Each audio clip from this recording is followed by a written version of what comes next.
Muy buenas, bienvenidos, ¿qué tal? Historia militar del siglo XX, temporada 2, capítulo 11. Impresionante lo lejos que estamos llegando con esta Segunda Guerra Mundial.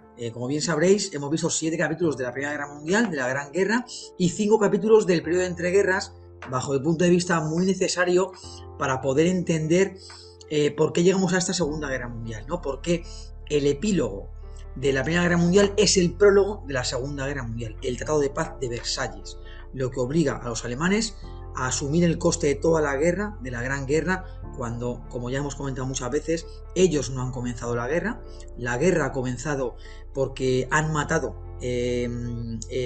al archiduque Francisco Fernando del Imperio Austrohúngaro, lo han matado en Sarajevo, y eso ha hecho que este imperio, el austrohúngaro, declare la guerra a Serbia. Por esas alianzas que tienen entre todos los países, Francia, Rusia, Gran Bretaña, el Imperio Austrohúngaro, el Imperio Alemán, pues van cayendo todas las potencias en esta guerra, en la Primera Guerra Mundial, en la que, bueno, pues por otra parte, la guerra comenzaría a finales de julio, y bueno, pues todos pensaban prácticamente que iban a estar en casa como muy tarde a últimos de año. Pero había un gran problema: se habían inventado las armas de fuego, y de qué manera. Y eso va a hacer que la guerra dure pues del 14 al 18, y bueno, pues luego la siguiente guerra, que es la Segunda Guerra Mundial, del 39 al 45. ¿Qué estamos viendo? Segunda Guerra Mundial. Ya hemos visto 10 vídeos, este va a ser el 11º vídeo o el 11º vídeo. ¿Y de qué vamos a hablar? Vamos a hablar del complot del 20 de julio del 44, en el que intentan asesinar a Adolf Hitler en uno de sus búnkeres, en una de sus guaridas, por así decirlo, ¿no? Y después de esto, pues vamos a ver las consecuencias que tuvo, a quiénes se les juzgó y qué pasó. También vamos a hablar de la ceremonia de mariscales de campo, algo curioso que aconteció en el 40 después de esa victoria relámpago en Polonia y en Francia. Y nos meteremos ya de lleno en ese intento de acabar los aliados, pues de llegar lo más rápidamente posible al corazón o a las fronteras del Tercer Reich, con la famosa película Un puente muy lejano. Esa operación Market Garden, en la que, bueno, pues los paracaidistas intentan saltar lo más lejos posible, tomando 5 puentes. El último va a ser el puente de Argen, para plantarse prácticamente en los límites del Tercer Reich antes de acabar el año 44. La misión, que vamos a verla a continuación, la misión estaba clara: era tomar los 5 puentes, aguantar lo máximo posible, mientras que el convoy de ruedas, vehículos acorazados, mecanizados, ligeros, motorizados, llegaban por esos puentes intactos. Luego también veremos que el segundo puente y el cuarto y quinto puente, el segundo y el cuarto van a estar destruidos, les cuesta volver a repararlos para seguir con el avance, pero ya al llegar al quinto puente, ya las tropas paracaidistas han caído en manos del enemigo. Pero bueno, pues poco más. Esto vamos a ver en este vídeo, el 11 vídeo de la Segunda Guerra Mundial. Y bueno, me dijeron en su día que antes de comenzar los vídeos, que dijese que, bueno, que se suscribieran, que dieran a me gusta, que le dieran a like. Bueno, pues vamos a repetirlo, ¿no? Suscríbanse, hagan comentarios constructivos, tanto si les gusta como si no. Recomienden el canal a toda la gente posible que le guste la historia. Ya saben que en este canal no hablamos de política, no nos interesa la política, solo nos interesa la historia militar. Y por supuesto que si se puede hablar de España, mucho mejor, nuestra historia. Bueno, comenzamos. Bueno, aquí estamos. El complot del 20 de julio del 44. El mariscal de campo Günther von Kluge fue un destacado general alemán durante la Segunda Guerra Mundial. Ese que ven en la foto. Ese que al mismo tiempo relevó a Rumsfeld cuando le dijo a Hitler que la guerra estaba perdida y que lo mejor era pactar cuanto antes para evitar llegar a la Alemania de origen, por así decirlo, como ya había pasado en la Primera Guerra Mundial. Le destituyen y ponen al mariscal von Kluge, le ponen en su lugar en el frente de Francia, ¿no? En Normandía. Dirigió al cuarto ejército en la invasión de Polonia y entró en el bosque de las Ardenas en el ataque a Francia. Se enfrentó a Guderian por no atacar a los ingleses en Dunkerque y a Rommel durante toda su carrera. Bueno, el tema de Dunkerque siempre estará ahí, ¿no? Nunca sabremos si no se atacó a los británicos con mucha fuerza, por así decirlo, o con mucha determinación, con mucha voluntad de vencer, que es lo que siempre les digo, que debe imperar en todos los ejércitos, por doctrina, si era porque Hitler quería pactar con los británicos, o si era porque realmente las tropas, la Wehrmacht, no estaban exhaustas y no podían ya pues seguir con la comitiva. Siempre nos quedará esa duda. Ascendido junto a 12 generales a mariscal de campo en 1940, en la ceremonia de mariscal de campo de la que luego vamos a hablar. Es un tanto curiosa. Fue comandante del grupo de ejércitos centro en la operación Barbarroja, 22 de junio del 41, invasión a la Unión Soviética. En julio del 44 fue el comandante en jefe del frente occidental, Normandía, lo que les he comentado antes, cuando Rumsfeld es cesado por Hitler, y bueno, y era sospechoso de conspirar contra Hitler. El atentado fallido el 20 de julio del 44, y bueno, fue llamado a Berlín para rendir cuentas y se suicidó tomándose una cápsula de cianuro en el viaje que le llevó hasta allí. Ahí tenemos la imagen de cómo quedó el búnker en el que estaba Hitler. Le estaban explicando la operación y estalló una bomba que puso el coronel von Stauffenberg para eliminar a Hitler y activar la operación Valkyrie, de la que luego vamos a hablar. Bueno, ¿qué es la ceremonia de mariscal de campo? La ceremonia de mariscal de campo fue un acto en el que Hitler ascendió a este empleo militar a generales que habían tenido una actuación destacadísima en las intervenciones de Polonia y Francia, en ambas Blitzkrieg. Fue el 19 de junio del 40 y fue en Berlín, como bien saben, el 14 de junio fue la capitulación de Francia y fueron ascendidos 9 generales de la Wehrmacht y 3 de la Luftwaffe. Era un empleo que estaba prohibido desde el final de la Primera Guerra Mundial por los tratados de Versalles, pero Hitler lo reinstauró en el periodo de entreguerras. Hermann Göring era el único hasta ese momento y Hermann Göring pues fue ascendido a otro empleo más, a otro escalón más, a Reichsmarschall. Otros mariscales de campo que no estuvieron en esta ceremonia pero que más adelante serían nombrados a este empleo militar fueron, por ejemplo, pues Rommel, Paulus, el jefe del sexto ejército, al que Hitler le ascendió un día antes de que le cogieran, porque cuando le preguntan y le dicen en Stalingrado, le dicen, mi general, sus tropas aún siguen luchando y usted se ha entregado. Pues él dijo, yo no soy general, soy mariscal de campo y además yo no me he entregado, me han cogido. Pues el general Paulus o el general Walter Model, ¿no? Que era el ojito derecho del Führer. Ahí tenemos la imagen de la ceremonia de mariscal de campo. El mariscal Rommel es gravemente herido en un bombardeo. El 20 de julio del 44, Hitler sufre un atentado fallido en la guarida del Lobo, en Prusia Oriental. Luego veremos también una trampa en la que vamos a poder ubicar bastantes cuarteles generales que tenía Hitler diseminados por toda la guerra, ¿no? Por así decirlo, ¿no? Y a vanguardia o a retaguardia. En este caso, retaguardia siempre sería la Alemania de origen y la vanguardia pues sería cualquiera de los dos frentes, occidental u oriental. ¿Dónde está la guarida del Lobo? Está en Prusia. ¿Qué es Prusia? Bueno, pues Prusia es la actual Lituania, Polonia y Rusia, Kaliningrado.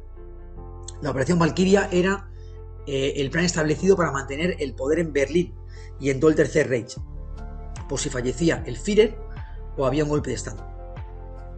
Se optó por asesinar a Hitler y activar el plan para que el ejército y un grupo de notables civiles pudieran gobernar y negociar una salida a la guerra. En el 44 ya se veía la guerra finalizada y lo único que podía pasar es que con este cabo de la Primera Guerra Mundial, que no sabía de tácticas militares, pues que llegásemos a se llegase a muchísima más destrucción de la sociedad y de país de Alemania, ¿no?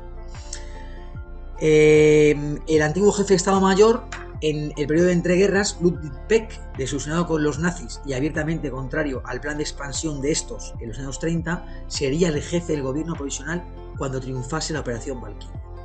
El coronel Klaus von Stauffenberg sería el encargado de colocar una bomba que llevaba en su maletín en plena reunión. La bomba explotó y hubo varios muertos y heridos, pero Hitler salvó la vida milagrosamente al absorber parte de la onda expansiva, una mesa de conferencias, una mesa de madera de roble de conferencias. Ahí tenemos lo que les dije antes, los cuarteles generales que tuvo Hitler durante la guerra, ¿no? Ahí, bueno, pueden ver el que está en el centro, el Führerbunker, es el Reichstag, la Cancillería del Reichstag, en el búnker. El que está en Prusia Oriental, la actual Kaliningrado, Lituania y Polonia, era la guarida del lobo. Ahí fue donde estalló la bomba, por así decirlo, ¿no? Y también otra más conocida era la guarida del nido del águila, el Eagle Nest, en Berghof, en Austria. Y luego fíjense, bueno, pues todo diseminado, ¿no? Imagínense la de terreno que llegó a tener el Tercer Reich en el 42, en el 43 y hasta el final de la guerra. Impresionante todo el terreno que había conseguido en tan pocos años con esa guerra relámpago que a donde iba pues triunfaba, ¿no? Porque en Polonia, en Noruega, en Dinamarca, en Francia, Luxemburgo, Bélgica, Holanda, la URSS, Bielorrusia, Ucrania, Rusia, todos los países a los que asaltaba, pues con esas tácticas nuevas de combate y esa profesionalización del ejército conseguía que efectivamente pues se rindieran en muy pocos días o muy pocas semanas los países. Stauffenberg solicitó la activación de la operación Valkyria después de explotar la bomba y él que estuviese fuera de la guarida del lobo. Pero la respuesta de algunos jefes implicados fue tibia porque no se podía en ese momento asegurar que Hitler había muerto. Por la noche el Führer se dirigió a los alemanes en un discurso radiofónico. La mano de la providencia, como decía él, le hizo asumir todos los poderes y el liderazgo de las operaciones militares a partir de ese momento, más si cabe. Ya no confiaba en la Wehrmacht y lo dejaba todo a sus SS y sus Waffen-SS. Stauffenberg y otros implicados fueron condenados y ejecutados en juicio sumarísimo por el general Fromm, también implicado en el complot, para limpiar su sospecha. El general Fromm, que moriría ahorcado el 12 de marzo del 45, también fue condenado y ejecutado. La Gestapo y las SS comenzaron una caza de brujas en la alta oficialidad de la Wehrmacht. Rommel, entre otros, estuvo en entredicho. Finalmente, cuando se encontraba recuperándose de las heridas del bombardeo sufrido, en casa con su familia, recibió una visita y se le emplazó a suicidarse. El presidente del Tribunal del Pueblo, Roland Fraser, un ferviente nazi, se encargó de humillar a todo aquel que juzgaba en juicio sumarísimo y público, como fue el caso del mariscal de campo Edwin von Wilhelmsberg, ascendido a este empleo en la ceremonia de mariscal de campo. Llevaba años enemistado con Hitler y la Gestapo era conocedora de sus comentarios abiertamente anti-Hitler y este le cesó el mando en el frente oriental en el 42. Desde ese momento no le dio puesto alguno. Hasta el complot del 44, el 20 de julio, estaba recluido en su casa de campo. Con el atentado fallido fue uno de los encausados. Se le detuvo y se le juzgó en público. El juez nazi, Fraser, el que se dijo antes, le prohibió defenderse con su uniforme militar y se le proveyeron de ropas de campesino con tallas muy grandes. Se le prohibió ponerse la dentadura postiza y no le dieron un cinturón para poder sujetarse los pantalones, por lo cual tuvo que estar todo el juicio de pie y con las manos en los pantalones para que no se le bajase. Fue humillado en público, sentenciado y ahorcado. Fíjense en la foto de la izquierda con su uniforme militar y fíjense en la foto de la derecha, sin la dentadura, con las muecas que le hacen en la cara, con la falta de dientes, con esa oquedad, con las manos constantemente en el pantalón porque tiene las ropas grandes y tampoco tiene cinturón, y además siendo pues constantemente humillado por el público, por la gente y por ese juez neonazi que también moriría finalmente en la Segunda Guerra Mundial. Ahí tenemos 6 fotos. En la foto número 1 de izquierda a derecha y de arriba a abajo, en la foto número 1 es Hitler antes de entrar a esa reunión en la guarida del lobo, momentos antes. En la foto número 2, la que está abajo, ya la bomba ya ha explotado y miren cómo ha dejado el búnker, ¿no? Hitler se salva milagrosamente por esa mesa de conferencias, esa mesa de roble gorda, de madera gorda. La foto de arriba es el coronel Stauffenberg, que venía de familia aristócrata, En la foto de abajo era el que fuese jefe de Estado Mayor en el periodo de entreguerras, Beck, que iba a ser el que cogiese el gobierno provisional, que finalmente pues se pegó un tiro. El mismo día que se descubrió el complot, lo arrinconaron y bueno, pues le pidió una pistola y se pegó un tiro. Estaba tan nervioso que se pegó un tiro en la sien y no atinó. Entonces volvió otra vez a coger la pistola y a pegarse otro tiro y también a fallar. Y creo que al final tuvieron que rematarlo los que estaban con él. Imagínense. En la foto de arriba a la derecha es aquel juez autoritario, nazi, devoto, ferviente del movimiento de la causa nacional socialista, Fraser, y abajo del todo al general Fromm, que moriría meses después de este complot. Seguimos con el día D, con las tropas de Estados Unidos llegando a Caen desde el oeste, ya han apoyado a Montgomery. Desde Cherburgo, los jefes alemanes solicitan a Hitler replegarse hacia el interior de Francia. El Führer vuelve a negarse en rotundo. El 20 de agosto del 44, los británicos y Estados Unidos se encuentran en el sur de Caen. Los alemanes pierden 10.000 efectivos y además hacen 50.000 prisioneros los aliados. El cabo de la Primera Guerra Mundial vuelve a estrellarse estrepitosamente con sus órdenes antitácticas militares. A esas alturas no hay nadie que le frene.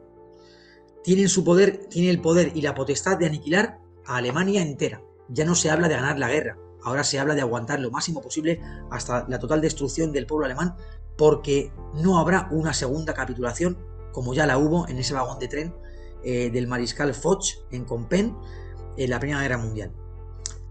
Al menos no habrá una segunda capitulación mientras Hitler viva. Mientras en el sur de Francia, en Cannes, el 15 de agosto del 44, se produce un segundo desembarco en la Operación Dragón para estrangular más al Tercer Reich. Lyon es liberada el día 3 de septiembre del 44. El 13 de septiembre en Dijon se encuentran las fuerzas desembarcadas con las del general Patton. Ahí tenemos una foto, una litografía, mejor dicho, en la que se puede ver, bueno, pues cómo van avanzando las cabezas de puente y cómo van avanzando según pasan los días o según pasan las semanas, desde esas 5 playas, Omaha, Juno, Utah, Gold y Sword, hasta abrirse camino al interior de Francia. Otra foto curiosa de cualquier pueblo, de cualquier campiña, y la de barcos, buques, mercantes, embarcaciones que están pues fondeadas alrededor de cualquier puerto, cualquier sitio, pues para poder desembarcar, para embarcar tropas, cualquier tipo de cosa, como siempre, todo orientado a la maquinaria bélica. Con las tropas de Estados Unidos y Gran Bretaña avanzando de oeste a este y las alemanas en retirada y con los aliados avanzando de sur a norte, conquistando ciudades en pocos días, ya solo queda llegar y liberar París. La resistencia francesa se revela en la capital gala y los alemanes son masacrados por resistirse a ciudadanos de a pie. Hitler telefonea al gobernador militar de la plaza ese que ven ahí, el general Dietrich von Cholitz, y le pregunta si ya está ardiendo París. Este general se va a negar a destruir todos los monumentos de la capital francesa, como así se le había ordenado expresamente el Führer. París es liberada el 25 de agosto del 44 y las primeras unidades en entrar están compuestas por republicanos españoles exiliados después de la Guerra Civil Española, por la famosa 9, de la que luego, bueno, más adelante, en los siguientes vídeos, vamos a hablar, porque como bien saben, España ha estado en todos los conflictos bélicos y también España ha estado en la Segunda Guerra Mundial. La España franquista aportó la División Azul y la Legión Azul, y la España republicana aportó a la famosa 9 dentro de la División Leclerc, además de combatientes también en la Legión extranjera francesa. La carrera occidental, con la caída de París y la entrega de la ciudad por parte del general Cholitz, se hace evidente el divorcio entre los militares y la Wehrmacht y el partido nazi. El general de Gaulle llega a París al día siguiente para atribuirse la victoria. La Francia de Vichy desaparece y de Gaulle es nombrado presidente de la Francia, esta vez en todo el territorio libre. Los aliados continúan el avance hacia el corazón del Tercer Reich. No tienen tiempo que perder, puesto que saben que Stalin está conquistando países para someterlos a su influencia en vez de ir a Berlín. El avance desde Occidente es lento, puesto que deben llevar al frente toda la logística de los ejércitos desde Normandía. Y como se dijo en un principio, los alemanes han destruido los puertos y son carreteras muy pequeñas y que mantienen todo el día ocupadas con vehículos de suministros, o sea, todo material bélico. Ahí tenemos una foto con De Gaulle triunfante en París. Fíjense que al final De Gaulle se atribuye la victoria cuando los aliados siguen combatiendo. Impresionante. Y ahí tenemos pues una estatua de De Gaulle pues entrando victorioso en París. Un nuevo arma ataca a Inglaterra desde las zonas ocupadas en el frente occidental, los V1 y los V2. ¿Qué son estos artilugios? Son cohetes con cargas explosivas con alcance de 200 a 300 kilómetros, respectivamente, 200 el V1 y 300 el V2, respectivamente, que llegan a viajar a 5.000 kilómetros por hora. Los aliados buscan con ahínco las posiciones de lanzaderas móviles y por eso no consiguen encontrarlas. Solamente dejan de ser operativos cuando las tropas de Estados Unidos y Gran Bretaña conquistan el terreno hacia el este y estos dejan de tener un alcance eficaz. Esos 200-300 kilómetros dejan de ser eficaces y dejan de atacar Gran Bretaña. El 3 de septiembre se ocupa Bruselas. El 4 de septiembre se ocupa el puerto de Amberes. Ya pueden llegar las provisiones y suministros a través de su puerto. Los alemanes han ocupado y se han fortificado por todo el canal que da acceso y salida a dicho puerto y es una ratonera. Ahí tenemos en la foto de arriba el V1 y luego ya tenemos el cohete, y es ya un cohete, el V2. A Montgomery se le ocurre un plan para poder saltarse la línea Sigfrido y atacar las entrañas del Tercer Reich desde el norte. La operación Market Garden, ideada para el 17 de septiembre del 44. ¿En qué consiste? Lanzamiento paracaidista y de planeadores para tomar una serie de puentes, el de Pegel, Zoom, Graf, Nijmegen y Arnhem, a lo largo de la línea Amberes-Arnhem, de Bélgica a Holanda. Avance al mismo tiempo de tropas blindadas por la carretera que lleva a estos puentes. El objetivo es llegar cuanto antes para que las unidades paracaidistas no se queden sitiadas y puedan ser destruidas, como así va a ser en el último puente. La coordinación debía ser escrupulosa y los puentes debían ser tomados para evitar quedarse estancados en uno de ellos. Es decir, si los destruían los alemanes, no podían seguir pasando esa columna de vehículos y no podían seguir socorriendo a los paracaidistas. Las posibilidades de vida de los paracaidistas que tomasen el último puente, el de Arnhem, aumentarían o disminuirían un 20% con la toma de cada puente a retaguardia. Lógicamente eran 5 puentes, pues si toman el primer puente tengo un 80% de vida. Si toman el segundo puente tengo un 60% y así hasta llegar al quinto puente.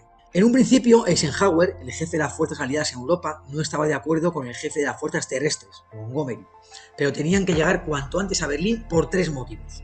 Acabar con la guerra antes de que el invierno la paralizase y la estancase, acabar con la guerra para que Stalin dejase de invadir países y sortear el último obstáculo natural, el río Rin. Ahí tenemos fotos de la operación Market Garden, paracaidistas, los puentes, y ahí tenemos, pues fíjense, ese movimiento en el que, bueno, pues se iba a poder sortear el río Rin y se iba a llegar al río Rin y se iba a sobrepasar. Y además se podía atacar a Alemania por el norte. Y así se evitaba la línea Sigfrido, que como pueden ver ahí era la línea que separaba pues, los Países Bajos y Francia de Alemania. Estos puentes sortearían los ríos Wal, Mosa y Rin. Los aliados usarían el primer ejército aliado aerotransportado, al mando del teniente general Louis Berenton, que es el que ven ahí abajo, creado para la invasión de Normandía y que estaba desactivado después de intentos de operaciones, pero que eran desechadas por el alto mando. O sea, había que utilizarlo. También estaba la tercera división aerotransportada de Estados Unidos, la segunda división aerotransportada de Gran Bretaña y además se les va a unir una brigada independiente de paracaidistas polaca. Como les dije en otros vídeos, los polacos se van a batir el cobre en todas las acciones que toman parte, en todas.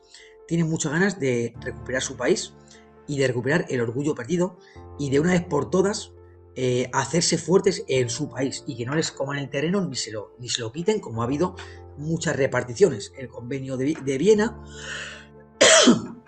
la invasión en el acuerdo Ribbentrop-Molotov, Alemania y la URSS, etc.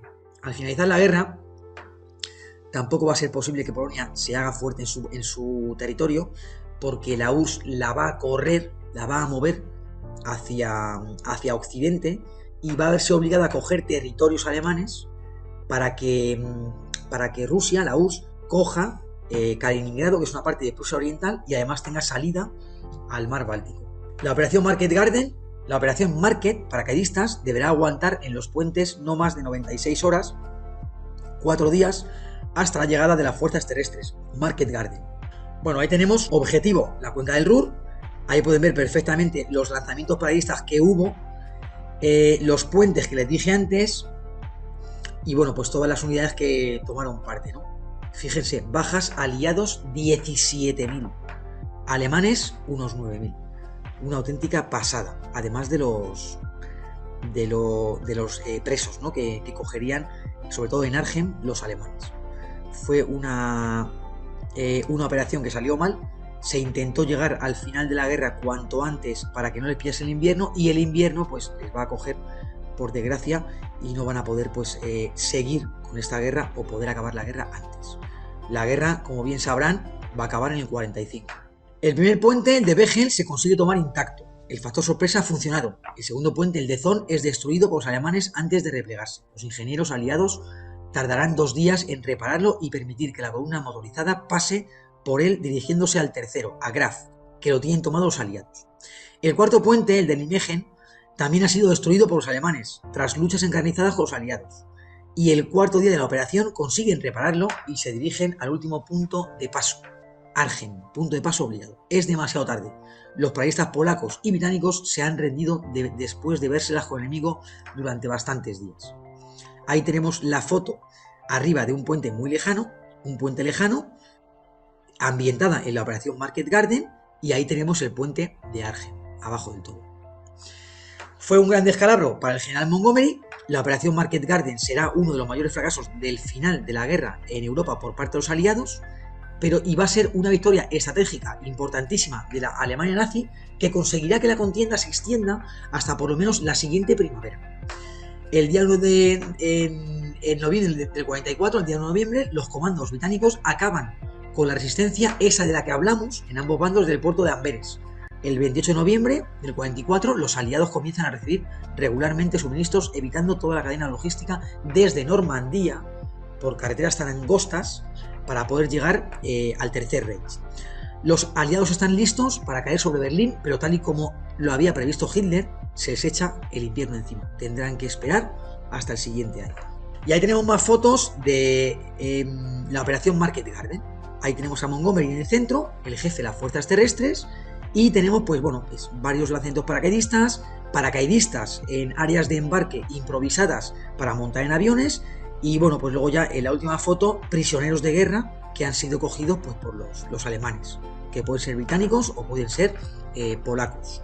Y ahí tenemos otra vez más fotos, más imágenes de lo que iba a ser en teoría esa operación Market Garden, que iba a poder pasar el río Mosa, el río Rin y algún río más, ¿no? Y el río Val. Y aquí lo dejamos, aquí vamos a dejarlo.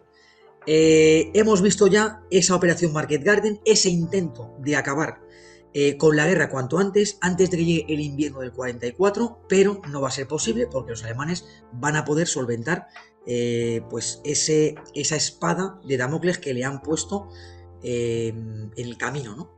Eso va a hacer que la guerra acabe en el 45, porque luego las siguientes ofensivas se van a producir en primavera, pero eso no va a quitar que Hitler intente una huida a la desesperada, que es la operación, la ofensiva de las Ardenas. De eso vamos a hablar en el siguiente vídeo.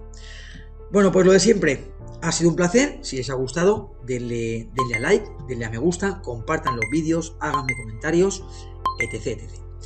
Muchísimas gracias, nos vemos en el siguiente.